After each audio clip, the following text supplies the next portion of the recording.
bersama tundukkan kepala, pejamkan mata sejenak. Bapa yang bersama dengan kerajaan surga, yang boleh kami kenali dalam nama Tuhan Yesus Kristus, pagi yang cerah kami mengadakan mesbah keluarga, mesbah pribadi, kami boleh naikkan pujian penyembahan pada Bapa di surga. Kami rindu untuk mendengarkan renungan firman-Mu. Roh Kudus mengurapi hamba-Mu, mengurapi kami, sucikan hati dan pikiran kami, sehingga firman-Mu menjadi berkat buat kami, dan kami juga boleh menaikkan doa syafaat kepada Tuhan. Haleluya. Amin. Shalom, pagi. Mari sama-sama kita akan membaca firman Allah Markus pasal 14. Markus pasal 14 ayat yang ke-12 sampai ayat yang ke-21.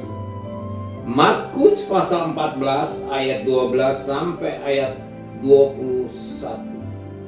Yesus makan Paskah dengan murid Yesus. Pada hari pertama dari hari raya roti tidak beragi, pada waktu orang menyembelih domba Paskah, murid-murid Yesus berkata kepadanya, "Ke tempat mana engkau kehendaki kami pergi untuk mempersiapkan perjamuan Paskah bagimu?" Lalu ia menyuruh 2 orang muridnya dengan pesan, "Pergilah ke kota. Di sana kamu akan bertemu dengan seorang yang membawa kendi berisi air. Ikutlah dia dan katakanlah kepada pemilik rumah yang dimasukinya, pesan guru di manakah ruangan yang disediakan bagiku untuk makan Paskah bersama-sama dengan murid-muridku." Lalu orang itu akan menunjukkan kamu semua ruangan atas yang besar, yang sudah lengkap dan tersedia. Di situ kamu harus mempersiapkan perjamuan Paskah untuk kita. Maka berangkatlah kedua murid itu, dan setibanya di kota didapati mereka semua seperti yang dikatakan Yesus kepada mereka. Lalu mereka mempersiapkan Paskah. Setelah hari malam datanglah Yesus bersama-sama dengan ke-12 murid itu. Ketika mereka duduk di situ dan sedang makan, Yesus berkata, "Aku berkata kabarmu, sesungguhnya seorang di antara kamu akan menyerahkan aku, yaitu dia yang makan dengan aku." Maka sedihlah hati mereka, dan seorang demi seorang berkata kepada Yesus, "Bukan aku ya Tuhan?"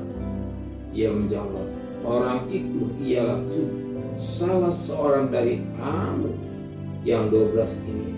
Dia yang menyelupkan roti ke dalam satu pinggan ke dalam aku. Manusia memang akan pergi sesuai dengan yang ada tertulis tentang dia. Tetapi celakalah orang yang olehnya anak manusia itu diserahkan. Ada lebih baik bagi orang itu sekiranya ia tidak dilakukan." Puji Tuhan, suatu buktian yang indah yang dapat kita petik pagi ini, yang menjadi berkat buat kita. Kita lihat Yesus berkata, "Seorang di antara kalian akan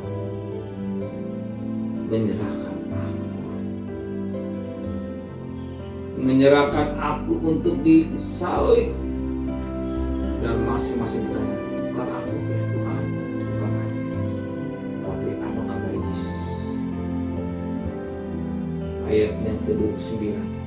Yesus menjawab, "Orang itu ialah salah seorang dari kamu yang 12 ini. Dia yang mencelupkan roti ke dalam satu pinggan dengan aku." Dan firman katakan, salah seorang dari kamu yang 12 ini. Dan jelas satu roti 12 dan Yudas satu ada. Pasti Tuhan berbicara pada kita. Yudas kesempatan untuk bertobat, tetapi Yudas tidak mau bertobat. Dan jelas dikatakan, salah satu seorang dari kamu yang bawa ini, dia menyukai roti ke dalam satu pinggang dengan aku. Dan jelas Yudas rendah hati. Yudas akan bertobat. Yudas akan bertobat. Tapi Yudas tidak mau bertobat. Karena hatinya dikuasai oleh roh Bapa. Itulah 30 kedua. Betapa dahsyat dan luar biasa mampu.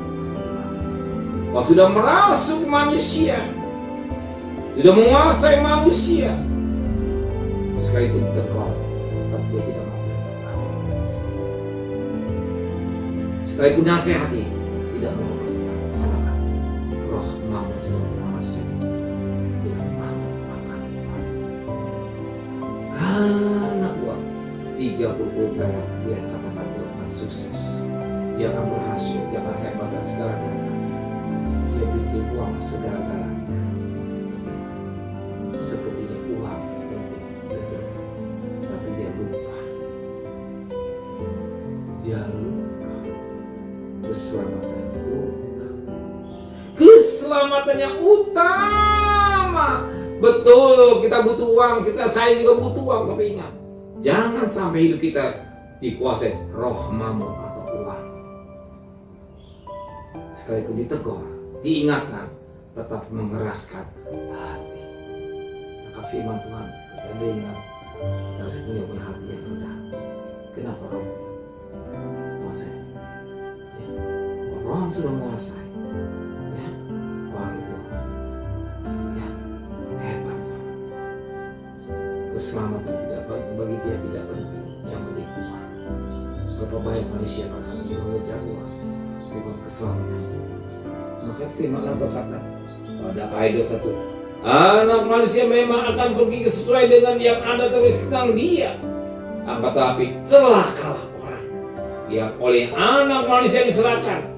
Ada lebih baik bagi orang itu sekiranya ia tidak dilahirkan. Lebih baik tidak dilahirkan. Tidak, lebih baik tidak dilahirkan. Kalau dilahirkan dia masuk neraka.